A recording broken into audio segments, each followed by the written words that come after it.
Bienvenidos, maestros y maestras, a este su programa educativo Espacio E, al curso de actualización metodológica dirigido a maestros de primero y segundo grado de educación primaria. En el programa anterior abordamos el tema de neurociencia y lectoescritura, los procesos que tienen lugar en nuestro cerebro durante el aprendizaje de las primeras letras. En este caso, y en esta oportunidad, continuaremos profundizando en el tema de la neurociencia. Ahora nuestro tema será neurociencias y matemáticas, los procesos que tienen lugar en nuestro cerebro durante el aprendizaje de las matemáticas.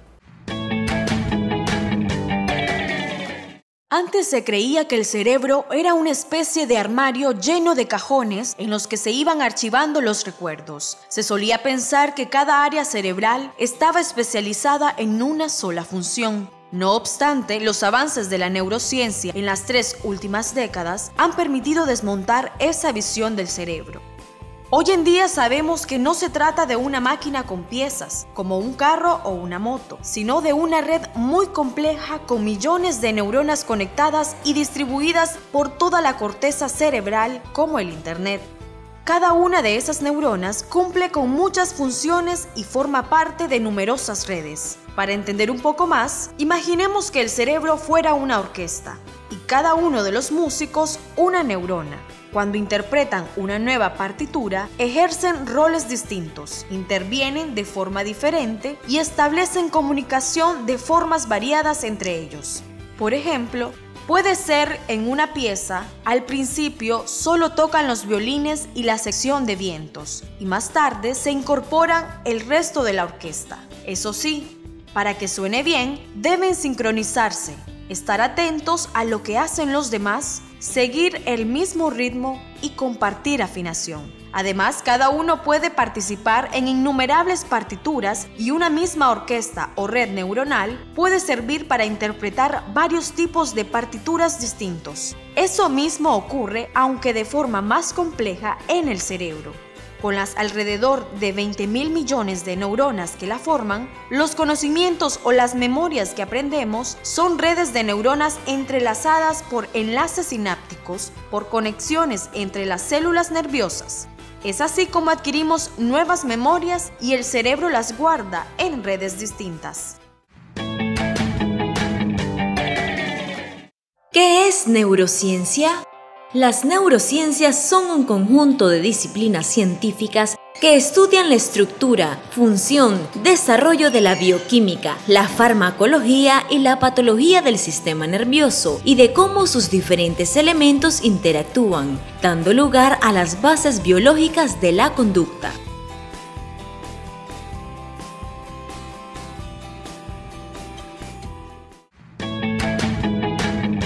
Imaginemos que el cerebro es una montaña.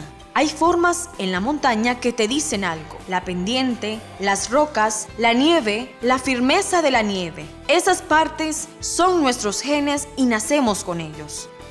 Imaginemos que subimos a un trineo y que bajamos por esa montaña. La primera vez que lo hacemos, lo haremos por el camino más fácil según las características de la montaña. ¿Y cómo lo hacemos con el trineo? Si lo hacemos varias veces, vamos a hacer un sendero y a partir de entonces, nuestro descenso se hará más difícil bajar, por lo que se necesitará hacer un esfuerzo mayor para crear nuevos caminos. Esta es la forma en la que funciona nuestro cerebro. Fomentamos comportamientos rígidos y automáticos que cuando no usamos determinadas funciones cerebrales, estas empiezan a degradarse. Si pudiéramos retroceder 200.000 años y traernos un niño al siglo XXI, no le costaría en pocos días acabar jugando frente a un juego de Nintendo. Del mismo modo, cualquiera de nosotros podría regresar al pasado con los parientes de ese niño y sorprendernos al poco tiempo cazando mamut o haciendo fuego, a partir de las chispas de 2 piedras. Y es que el cerebro humano no ha evolucionado, es el mismo desde hace decenas de miles de años, pero viene dotado con todos los clips que va a necesitar, como si fuera una gran caja de herramientas que le permite irse adaptando a las situaciones nuevas y fascinantes. Y en eso somos muy diferentes al resto de animales. Los pájaros por instinto pueden hacer un nido, y las arañas tejen formas geométricas perfectas con las que atrapan a otros insectos. y es que nacen con una serie de conocimientos inscritos en sus genes. Sin embargo, los seres humanos nacemos con más vacíos de información, pero con una gran capacidad para aprender. Y aprender y desarrollar la inteligencia necesitamos estar en sociedad. Lo que facilita que el cerebro actual y el de hace miles de años se adapten al entorno es que conviven con otros cerebros. Las neuronas espejos situadas en una parte del cerebro son las encargadas de observar a los otros para que podamos interactuar con ellos, entenderlos y también aprender, ya que somos seres sociales. Plasticidad cerebral. Durante la infancia se notan varios cambios importantes en las habilidades mentales y la maduración del cerebro, que termina por alcanzar su volumen máximo alrededor de los 25 años. Luego de haber alcanzado este punto máximo, el cerebro no pierde su plasticidad, es decir, su capacidad de evolucionar en relación estrecha con el entorno del individuo.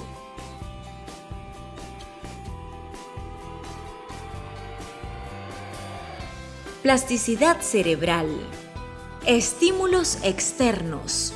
Estímulos internos. Actividad cerebral. Evolución cerebral.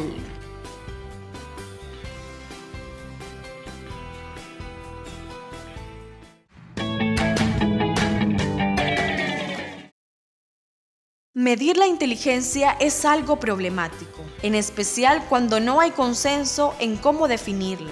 Incluso se debate si es una sola o si existen múltiples. A lo sumo, podemos llevar a cabo una serie de pruebas que nos den una idea aproximada de las características individuales de nuestras distintas capacidades cognitivas. De todos los cuestionarios creados para medir la inteligencia, el más usado es el que se conoce como cociente intelectual de Wechsler. Es una batería de preguntas que analiza la comprensión, el vocabulario y la capacidad aritmética de la persona y que considera la inteligencia como una capacidad única y global. Sacar una mejor o peor puntuación en estos test puede marcar nuestras posibilidades futuras de éxito en el estudio y el trabajo. Los críticos con este tipo de test han señalado que sus resultados varían en función de los concentrados que estén los alumnos o incluso de su formación académica.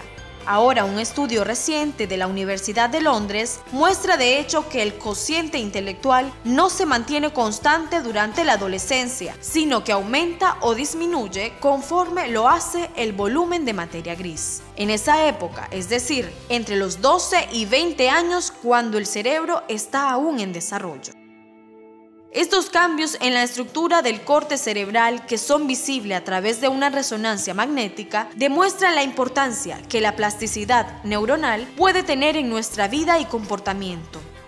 En este estudio se compararon las variaciones de las inteligencias verbal y motoras con la estructura de las zonas cerebrales correspondientes. Cuando el corte aumenta en las zonas motoras y decrece en las verbales, el estudiante muestra una mayor destreza motora y una menor verbal. Sin embargo, estos resultados no son constantes, porque pueden variar pasados unos años, llegando incluso a invertirse. Como señalan los autores del estudio, este descubrimiento debería estimular la mejora del rendimiento intelectual en los que lo necesitan y servir de recordatorio a los más adelantados de que nada es permanente y es necesario seguir estudiando. Como acabamos de ver, la neurociencia es un área interdisciplinar. Es decir, en ella convergen otras áreas del conocimiento, por ejemplo, la psicología, la farmacología, la bioquímica, la genética, la computación y las matemáticas. La neurociencia es un área relativamente joven. Desde la época de los griegos, el ser humano estaba interesado por comprender su propia naturaleza. Una de estas teorías históricas nos dice que el alma del ser humano se alojaba en su cerebro. El objetivo fundamental de la neurociencia es comprender el funcionamiento del sistema nervioso. En las últimas décadas ha cobrado gran importancia, sobre todo por el conocimiento que puede generar y por sus posibles aplicaciones, tanto a la salud mental como a la educación. Durante la primera infancia es cuando nuestro cerebro registra la mayor cantidad de conexiones nerviosas. Esto sigue en aumento hasta los 25 años, cuando nuestro cerebro alcanza su volumen máximo. Sin embargo, los seres humanos no perdemos nuestra plasticidad cerebral, es decir, la capacidad que tiene nuestro cerebro para seguir en evolución, en un vínculo estrecho con el entorno que nos rodea.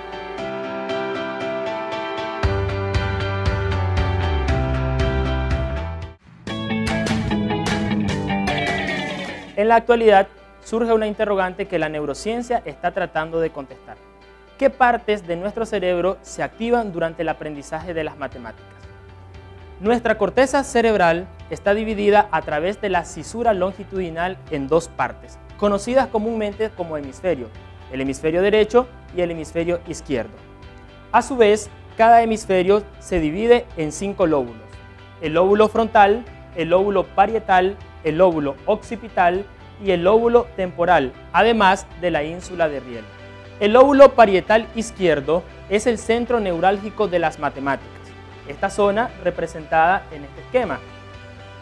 Generalmente, esta zona de nuestro cerebro se activa durante el aprendizaje de las matemáticas, el reconocimiento numérico y las operaciones comúnmente llamadas operaciones fundamentales. Además, anomalías en el conteo, en el reconocimiento de nuestros dedos y en la distribución espacial se ha asociado con altas probabilidades de daños en esta zona de nuestro cerebro. La didáctica de las matemáticas, aplicada en el aula de primer grado, debe estar en paralelo con las etapas de maduración cerebral por las que pasa el niño. Ciertas regiones encargadas de funciones específicas maduran primero y contribuyen posteriormente a la maduración de otras regiones. En correlación, la maduración cerebral y la didáctica de las matemáticas. En principio, las zonas que maduran primero en nuestro cerebro están encargadas de las funciones elementales o motrices, entre ellas la motora fina y la motora gruesa, que se despiertan en la etapa de aprestamiento. Luego tenemos la orientación espacial y el desarrollo del lenguaje. Su correlación directa en la didáctica de las matemáticas es la noción de número, que debe surgir de la orientación espacial, derecha e izquierda. Continuando, en la maduración cerebral tenemos las funciones ejecutivas y la atención. En esta etapa, la didáctica de las matemáticas debe propiciar el inicio de la formalización del conocimiento. Cuando hemos alcanzado la corteza superior en nuestro cerebro, entonces empiezan las operaciones complejas del pensamiento. La didáctica de la matemática nos lleva a la abstracción.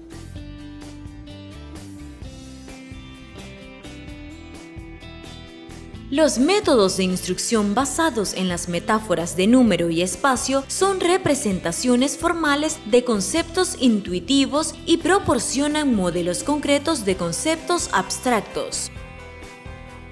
Las herramientas de enseñanza, como la línea numérica y los manipulantes espaciales concretos, es decir, cubos, barras, juegos de tablero, herramientas de medición, etc., pueden reforzar y solidificar las comprensiones matemáticas intuitivas de los niños.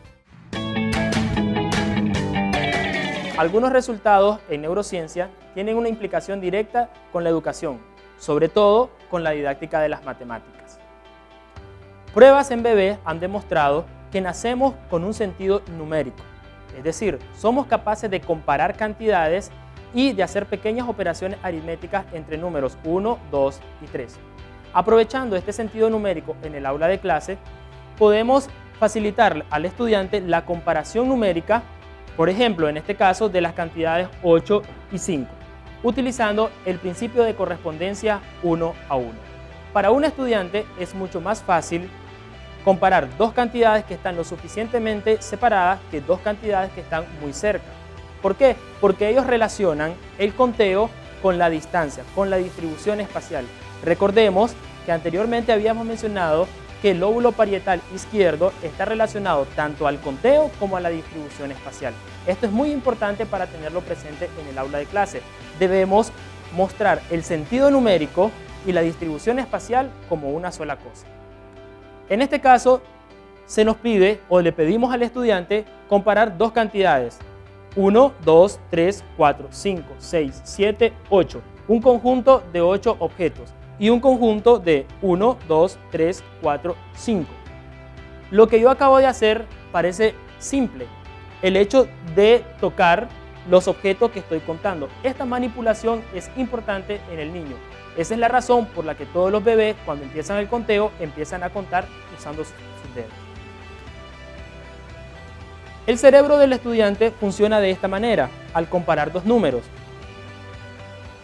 El primer objeto del primer conjunto corresponde al primer objeto del segundo conjunto, y así 1 a 1.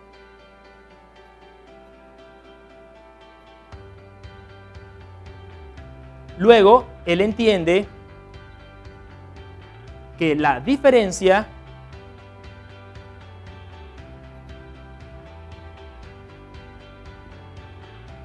es lo que le dice que el número 8 es mayor que el número 5.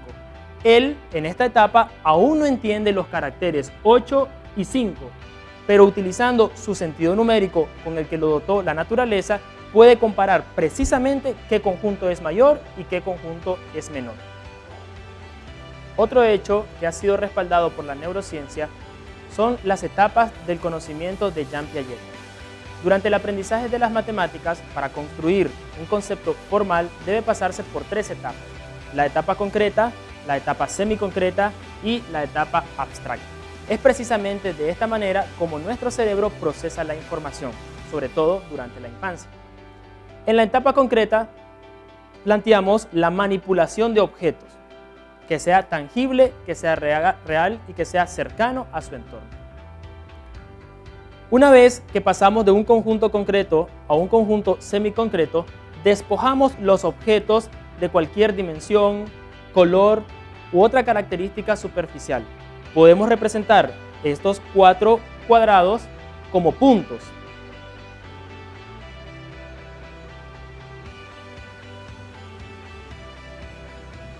En este momento, nuestro cerebro ya ha quitado aquellas características que no son de importancia, como el color, el tamaño o la forma, y simplemente está reconociendo la cantidad. Aquí tenemos 4 puntos, lo entendemos nosotros, pero el paso abstracto sería convertir estos 4 puntos y asociarlo con el número arábigo 4, que utilizamos en la aritmética cotidiana. Etapas para desarrollar la comprensión de la suma: concreta, semiconcreta, abstracta. 2 más 1 igual a 3. El paso por la etapa concreta aprovecha el sentido numérico nato del cerebro del niño, asegura una mejor comprensión en la etapa simbólica y de operaciones formales.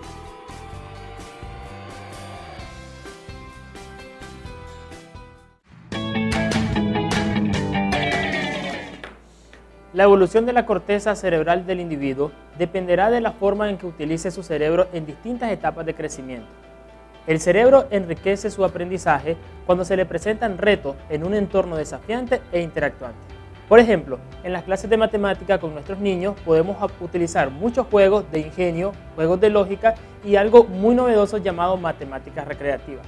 Entre ellos tenemos algunos materiales como el Sudoku, un juego muy popular de origen japonés que aparece en periódicos y revistas. Un juego que se inventó en los 80 y que todavía es muy famoso es el cubo Rubik, con el cual podemos trabajar combinaciones, simetrías e incluso manipularlo como un objeto, como un poliedro. También podemos utilizar el Tangram, donde podemos trabajar geometría y despertar el interés por la lógica en muchos de nuestros estudiantes.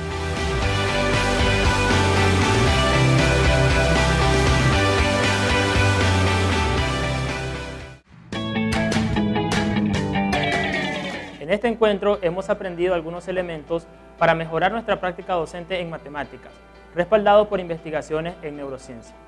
Número 1. Aprendimos que el centro matemático en nuestro cerebro está ubicado en el lóbulo parietal izquierdo. Número 2. Todos los seres humanos nacemos con un sentido numérico que nos permite reconocer cantidades. Número 3. Debemos estimular la evolución de la corteza cerebral a través de la resolución de problemas lógicos. Número 4. La mayor actividad neuroquímica de nuestro cerebro es por la mañana, es decir, que cuando nuestro cerebro es más eficiente es por las horas de la mañana. De esta manera, estimados docentes, damos por concluido el encuentro del día de hoy. Recuerden que para profundizar sobre esta temática, cuentan con el módulo impreso Neurociencias y Matemáticas. En la próxima semana estaremos compartiendo con ustedes un nuevo módulo a esta misma hora y por este mismo canal.